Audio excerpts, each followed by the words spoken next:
If you spend enough time studying medieval structures, something unsettling starts to stand out. Roof beams exposed to centuries of rain are still solid. Harbour pilings hammered into tidal mud long before the Industrial Revolution are still holding. Church doors that predate Columbus still shrug off moisture, insects and rot. These were not accidents, and they were not miracles. Medieval carpenters understood something about wood preservation that modern construction quietly abandoned in favour of speed, chemistry and convenience. Today I want to walk you through the sealing method they relied on, why it worked so well, and why in many conditions it still outperforms modern synthetic sealants. This is not romantic nostalgia.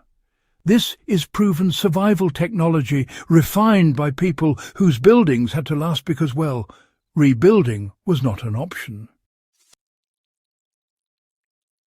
What medieval carpenters actually feared was not water itself, but trapped water. Their entire approach to sealing wood revolved around one principle: let the wood breathe while keeping destructive moisture out. Modern sealants often fail because they create a hard skin that cracks peels or traps water inside the grain. Once moisture is locked in, rot accelerates. Medieval solutions avoided this trap entirely.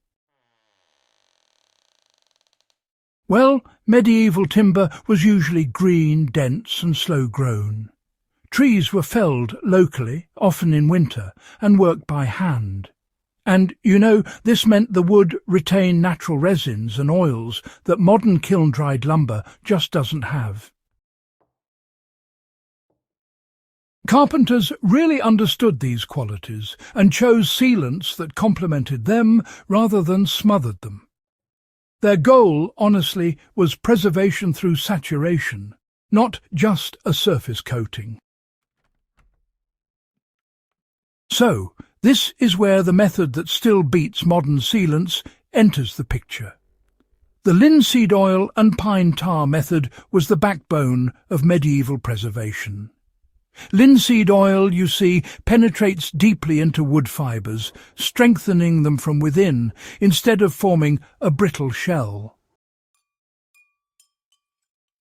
Pine tar, distilled slowly from resin-rich pine roots, adds antifungal, antibacterial and insect-repelling properties. Together, they create a flexible, water-resistant barrier that moves with the wood as it expands and contracts. This mixture was not theoretical. It protected Viking ships, medieval bridges, barns, city gates and roof timbers across northern Europe. Pine tar was so valuable that it became a taxed trade commodity, especially in Scandinavia. That alone tells you how effective it was. Modern sealants tend to prioritize immediate waterproofing over longevity. Acrylics, polyurethanes and epoxies harden. Once they crack, water infiltrates and becomes trapped. Medieval oil and tar finishes never fully harden, They oxidize slowly, remaining elastic for decades. When water hits the surface, it simply sheds away. And when humidity rises, the wood can still exchange moisture without rotting. Another critical advantage is repairability. Medieval carpenters did not strip old finishes. Instead, they cleaned the surface and reapplied oil and tar. Each application reinforced the previous one. The process was simple but deliberate. Timber was dried as much as possible, often by air seasoning. The oil and tar mixture was warmed, not boiled, to reduce viscosity. This allowed deep penetration into the grain. It was brushed on generously, especially on end grain, joints and exposed surfaces. The wood was then left to absorb the mixture over days, not just hours.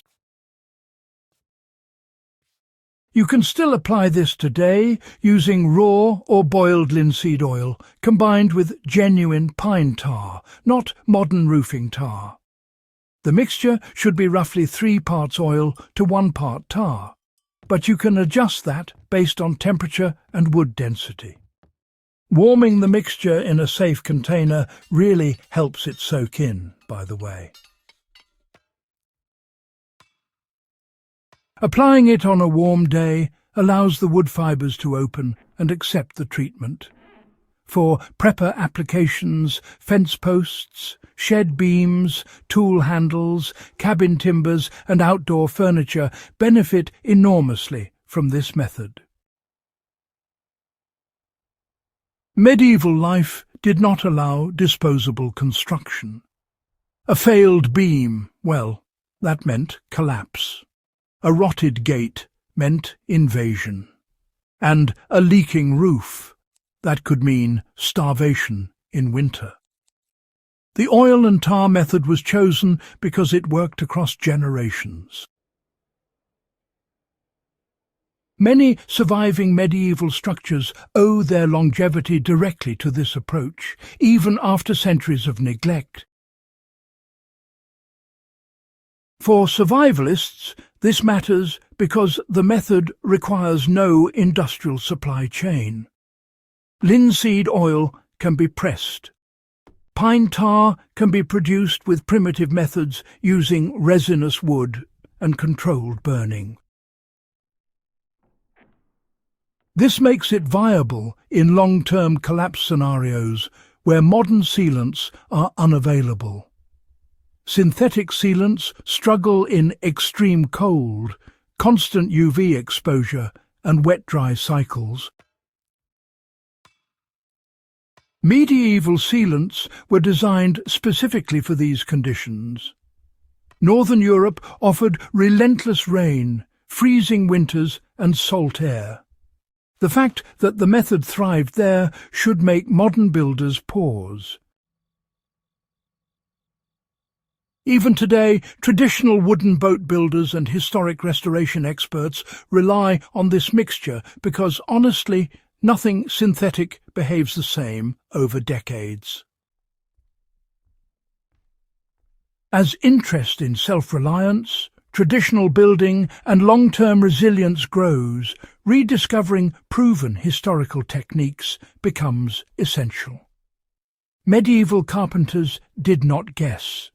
They observed failure and refined success over centuries.